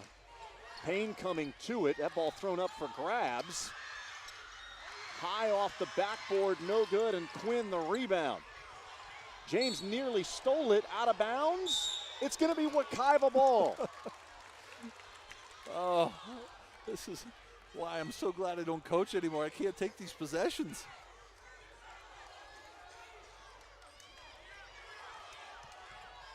Williams wide open for a moment on the perimeter. Quinn got back there. Rachel out defensively with a steal. Passes on what would have been a contested shot against Emmy James. Oh, Williams with a steal from Whitley. She drives in. Shot was blocked. Williams gets it back. Garrett goes up. Payne the rebound, and we're tied again. There she is. Ms. Payne bringing the pain for Wekiva. Both ends of the floor, and she's back on the ball. She's played a long time with 4 fouls. Picked up her 4th early in the 4th quarter. And I think Miami might be okay with taking the last shot here. Tie ball game. Look at the freshman. Quinn. Look at the freshman. Garrett blocked the shot. Quinn gets it back. Rachel in the lane. Kick out Ward. She will attack on the baseline. Timeout Miami High. 24.8 to go. And Miami has run down the clock so much now that you might as well hold for one.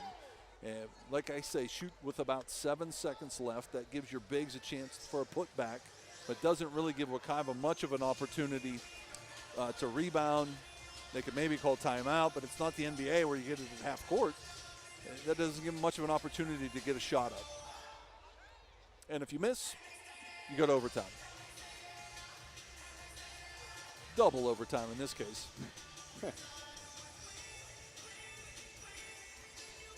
Well, it has been a grind offensively for these two teams, but you have to admire the way they have competed. Even though it hasn't been the prettiest of basketball games we've seen, these squads both leaving it all out there. Yeah, a lot of coaches like to come here to watch the finals. A lot of players come and watch. And one thing they can take away from this game is just being scrappy, bringing energy. Miami was better when they played with energy. Wekiva's had that energy the entire game, and that's why they've been in a game where a lot of people didn't think they would be.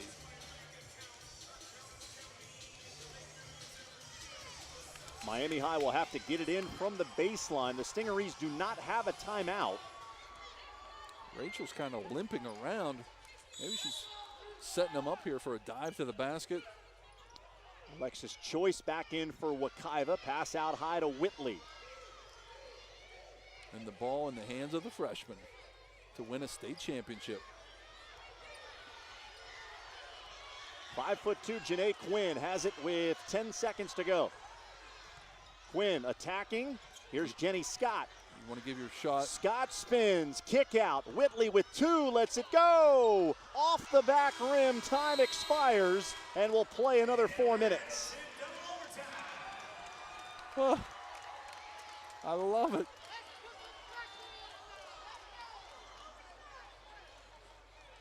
Security guards around smiling. They know they're getting overtime pay right now. Unfortunately, Travis, we're going to pay you the same. Oh, man. Nice hot cup of coffee. End of a 4-minute overtime. We will go 4 more minutes and a restart. Wekiva and Miami High even at 35. If we go enough of these overtime periods, this might look like a score these teams are used to. Exactly. Now here's the problem. Miami takes pride in holding the other team under 40, which they did in regulation and the first overtime. It's going to be tough to keep them under 40 now. So it'll end up being an entire other quarter that these teams have played. It essentially becomes a 5-quarter game now, 40 minutes. How does that affect everything that we're going to see on the floor? Well, neither team has subbed much in the second half. I think the first half Miami subbed a lot more, but they really haven't subbed much at all. I think Wekiva has actually subbed a lot more. And you've got girls like Alexis Choice who've come in off the bench and have given you good minutes for Wekiva. Not only has she given you good minutes, that's some rest for the other team. Shekinah Rachel is going to start the overtime on the bench. We haven't seen much. She's limping around. Her knee's shaking right now. I don't know. No one's looking at her, but you can tell she's in some pain. How about Garrett at 5'7", winning the tip against 6'3" Cheyenne Daniels. Bowles drops in a 3 from the wing. What a way to start the second overtime for Wekiva. I don't think Bowles has shot since the first quarter. She's waiting for that second overtime to really shine. Bowles with a couple of threes. She's in double figures with 10. Only player for Wekiva that has scored in double figures. Buckner to answer. Off the back rim. And it's collected by Garrett. Well, if Wekiva can score here, a 2-possession lead in the overtime would be huge. Bowles attacking. Oh, no. Offensive foul. We'll have to see that one again. Bowles wanting to score all the points in double overtime. I know that line doesn't matter for high school, but still, she's underneath the basket and took that charge. That's the 4th foul on Denisha Bowles. Played a minute in the overtime. Still no sign of Rachel. Nice catch by Daniels, and she lays it in. Good possession there from the Stings. And there's times for the Stingrays where they throw it in like that. It looks too easy. And you wonder why they haven't done it more here tonight. James across the midcourt line for Wekiva. Good back dribble out of pressure. Bowles with Jenny Scott right on her hip.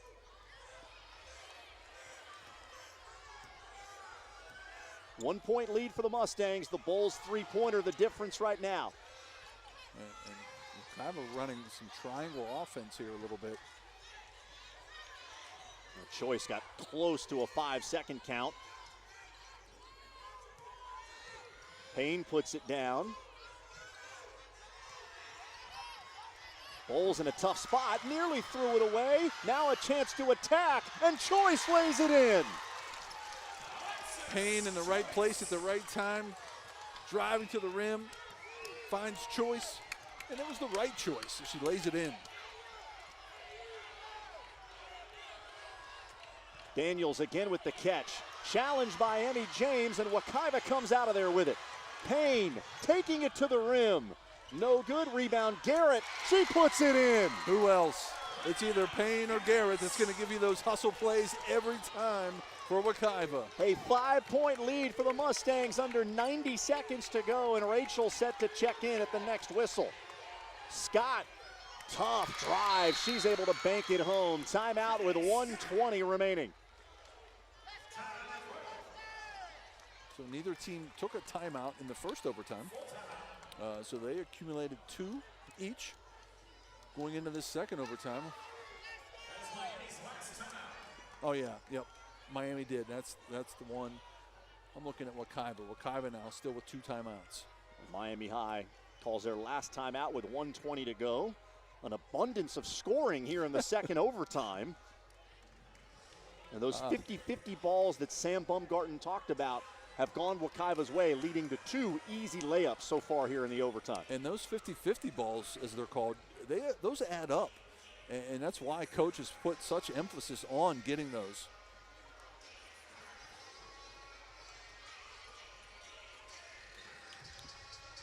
(44-43) in last year's state championship game. Now we're in double overtime. How many years off Sam Baumgarten's life has he lost as a result of coaching in these games? Oh, he had a full head of hair before he started coaching. And it grinds on you too, because when you make state championship runs, when you make Final Four runs, it adds an entire month to the season for you. And when you do it time and time again, it really can wear on you as a coach, because you're the only one that's coming back every year for them. The players come and go. Baumgarten has seen a 3 overtime game. That was back in 2005. Beat Deerfield Beach in 3 overtimes for the state title. Buckner with a steal. She'll lead the break. Whitley doesn't think about shooting that 3. Under a minute to go. Buckner will let it fly. Off the heel, Jenny Scott. No one blocked her out. Daniels down the lane, needs somewhere to go. And Jenny Scott has stepped up in the second overtime for Miami. Got a big bucket, got a big offensive rebound there.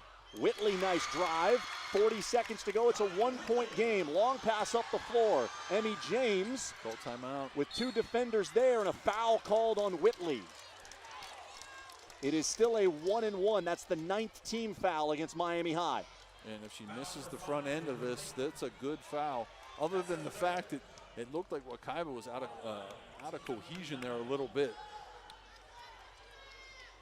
Coach Butts hanging on to both of those timeouts still with 35 seconds to go. You see James at 77%. She is the best free throw shooter on the team. Little extra weight as Erica Simmons comes on in place of Choice.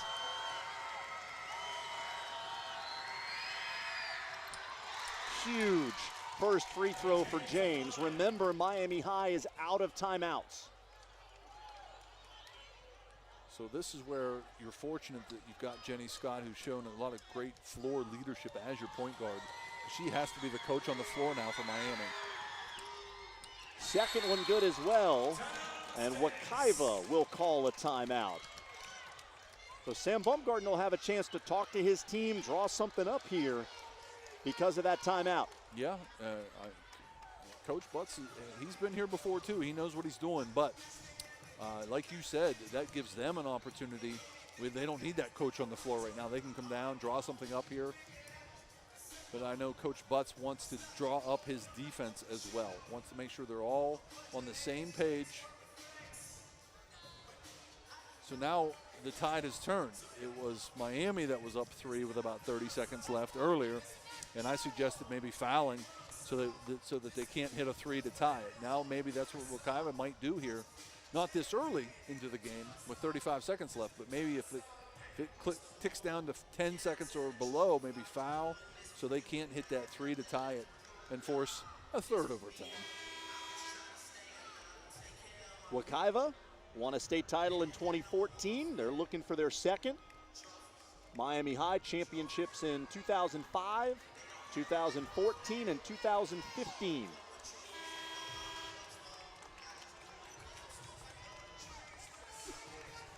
Wekiva trying to bring home a Central Florida state championship for the second straight year.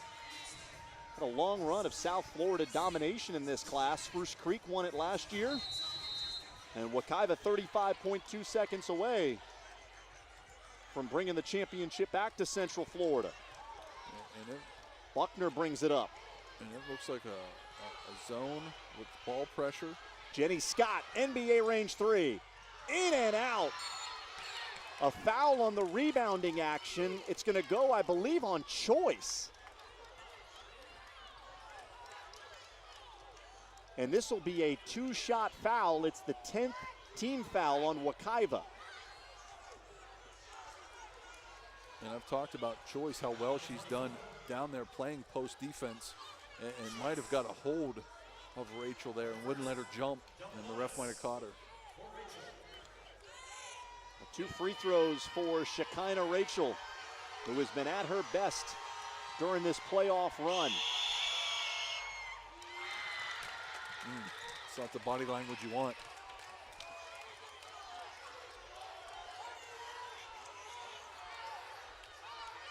Rachel's got to settle herself down and knock this second one in.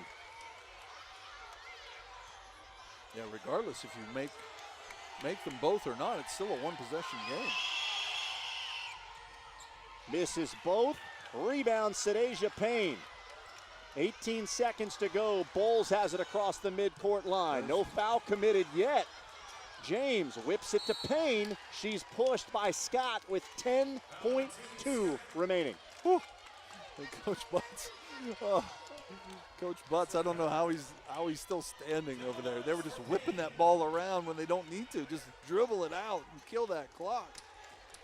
But now if you make one here, it is really hard without a timeout for Miami to have any hopes. Just hitting one of these free throws effectively ends the game. Miami High doesn't have a timeout. So unless the players are smart enough after hitting a three to somehow take the ball out of bounds and confuse the officials to the point where the clock stops, the game's over. Yeah, that's it. That's what a lot of people don't understand, that the clock does not stop. Like in college or the pros, when that ball goes through the basket, that clock keeps running. Yeah, even after a miss, it's even worse. Jenny Scott Don't pushing foul. for Miami High. Cruz back to Scott. That three-pointer is no good. Time expires, and Wekiva has done it. The Mustangs with their second state championship.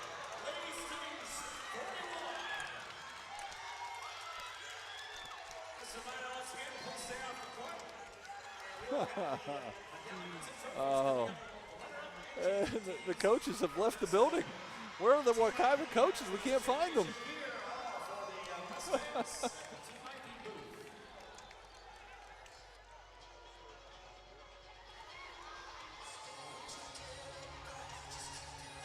Tommy Butts and his staff overcome with emotion, and you can't help but feel for the girls from Miami High. Last year, an agonizing 1-point loss to Spruce Creek. This year, a 4-point loss in double overtime. Yeah, it's tough. It's tough. I mean, in theory, you're so proud of your girls for getting this far, and you're so proud of your team. But silver medals never look as nice. I have 3 silver medals, and I have no idea where they're at.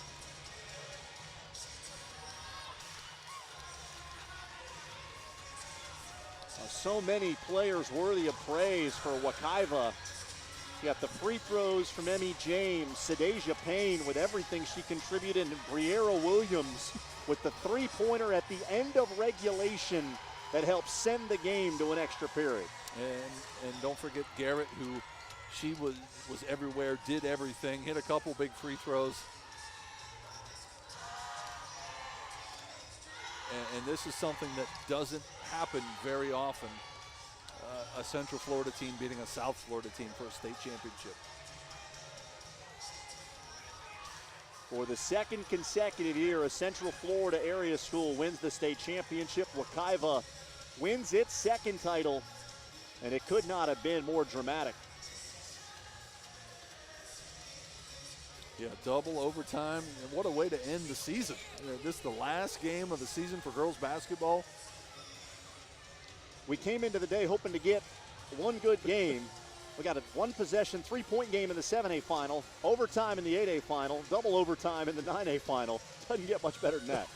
It really doesn't. And a lot of times we're really looking forward to calling the boys games next week. But wow, these girls, they really gave us a show here tonight. Thank you. Sadasia Payne, Briera Williams, Denisha Bowles all finished with 10 points. Bowles with a big three at the start of the second overtime to help set the tone. And Wekiva celebrates a second state championship. Sam Baumgarten once again forced to hand out silver medals to his outstanding young ladies from Miami High. And they'll have to wait another 364 days to have a chance to win the championship. Yeah. Fun day. Fun day. Oh, great day of basketball. 3 outstanding games. If there's anyone here that just came as a fan of basketball to watch these 3 games, they really got a treat.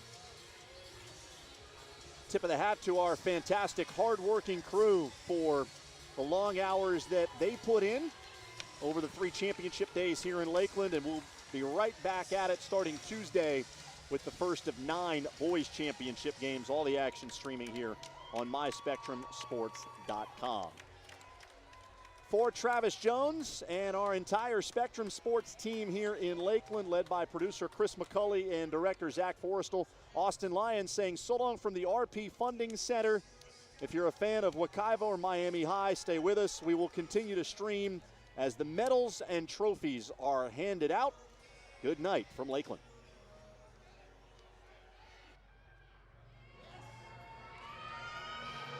Ladies and gentlemen, please direct your attention to the court for the awards ceremony. Presenting team trophies on behalf of the Florida High School Athletic Association, our Executive Director, Mr. George Tummon, and FHSA Board Member, Andy Childs. This time, the head coach, please come forward from the Lady Stings, Mr. Sam Baumgarten.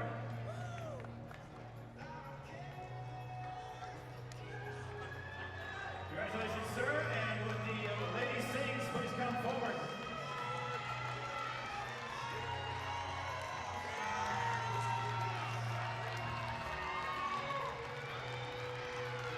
Ladies and gentlemen, let's hear for the 2019 Class 9A State Runners-Up, the Miami Lady Stings.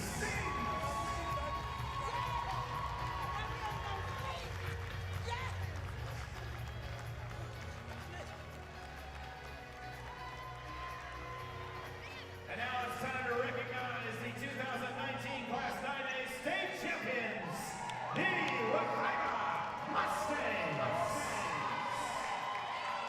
Head coach Tommy Butts, come on forward for your championship trophy.